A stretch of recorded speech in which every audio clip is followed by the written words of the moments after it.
Story time. So, I'm a third year student in computer science, right? Things going well, everything great, AI comes around and I'm questioning my life choices really quickly. Web dev, that's apparently being automated. App development, apparently being automated. At least the front end. The back end I don't know too much about, but the front end, yeah, that's going.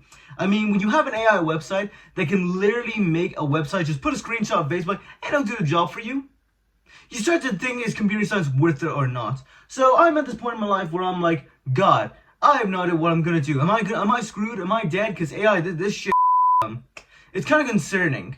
So I talked to someone in the industry and they say, you know what? There is a way. There is hope for you. And that is in robotics. I made life hard for myself, haven't I? Hey guys, welcome back to the After Shan Show. Now, it has been 6 months since I've uploaded. You might think to yourself, do you hate YouTube?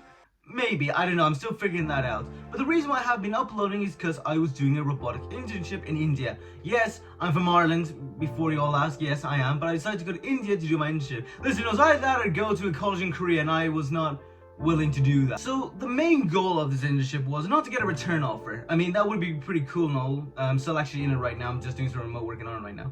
But the main goal was to learn as much as possible, because remember, going from a computer science background to almost like you're basically touching the doorsteps of engineering, because remember, it's not just simple programming, there's a lot of maths in this.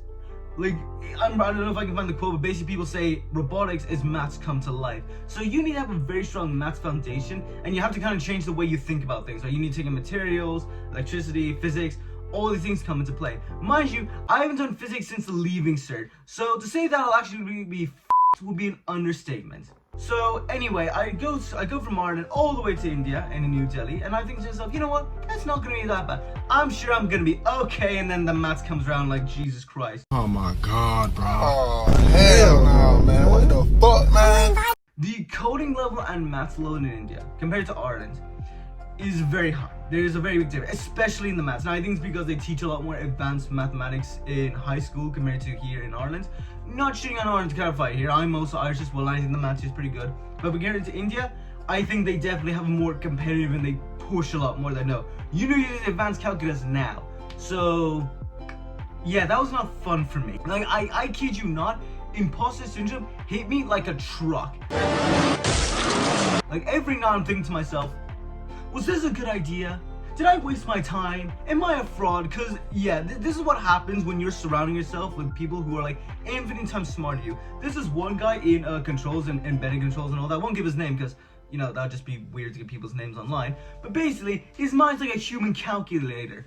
By God, the maths, the kinematics, the non-linear control that this guy had was incredible. I'm truly baffling but a humbling experience, because when you're in college, you think you're right? You think like, whoa, I got 98% in my Android app development project, which actually true story I did. I lost the 2% because my presentation was over 3 minutes. I'm not even kidding on that one.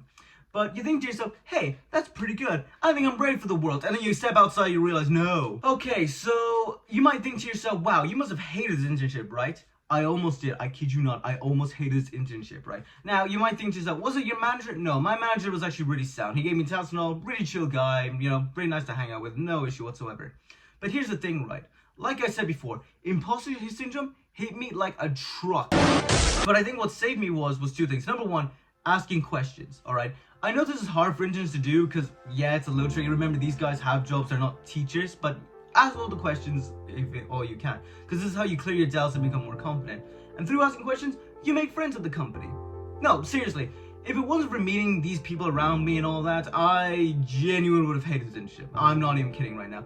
It would have been infinitely times tougher if I didn't ask questions, if I didn't sit down with people for lunch, if I didn't hang out, socialize. I definitely would not have enjoyed this internship that much. It was through making these friends and all, I learned a lot. It was through talking to other managers, I learned a lot of things. I learned about maths, I learned more about linear algebra. Some manager gave me some resources, a guy called Gilbert Strang on YouTube, I'm sure you must have heard of him. Heck, I even bought his book as well. Apparently this is like the Bible of linear algebra, which is a pretty good book, by the way. I have to say, listen, if you're going to linear algebra, no, buy this book. It's pretty good. I use ROS 2 on a Mac, but you have to use it through Docker. And usually, even on Windows, it's not a great idea. Many people say, listen, buy a Windows, erase the Windows, and get Ubuntu installed, which I did. Here's my Ubuntu laptop. I put a lot of stickers. It's to motivate me, alright? I think you can see and guess where I want to go in my robotics journey. But it's through these people that made this internship very fun, enjoyable. I actually learned a lot because, like I said, at the beginning, it was tough, right? Remember, this is a kid who has no robotics experience, just walking in blind, and I had to learn everything on the go and do tasks at the same time. But it was through these people that made it fun. It made me learn a lot more about this place, and it's a bit sad to know that I'll probably never see these people again. Because I'm in Ireland, guys. Let's be real. I'm in Ireland. They're all the way in India. Yeah, I have their contact information. I do talk to them still, obviously, because I want to keep in touch and all. I don't want to be that guy that looks like, oh, thanks. You said your prayers. Bye. No, thank you. No, that's just mean right there. But yeah, this internship was a life-changing experience. Because before this, I had no idea what I wanted to do. Right, there was web dev, all these options, but none of it really excited me. I was good at it, but it didn't excite me. It didn't excite me how robotics did. The maths, the equations, the control theory. I think control theory and stereo vision was the thing that caught my eye the most out of this whole internship. But yeah, this was something that I don't know how to put in words. Honestly, to be honest, I'm kind of in still a bit of shock on it. That this it's all over, guys. Like, it's 6 months of work, and now it's just like that. It's gone. Now it's time to go back into college. It's gonna be my final year as well. And man, I don't know what the future holds. I do hope to pursue a master's in robotics. I don't know where. I'll try maybe Germany, because again, I'm an Irish citizen, EU, so it's actually quite easy for me to enter the country. Well, college though, that'll be a nightmare, since I've heard engineering, Germany is a pretty big deal. But until then, guys, I'll catch you in the next one.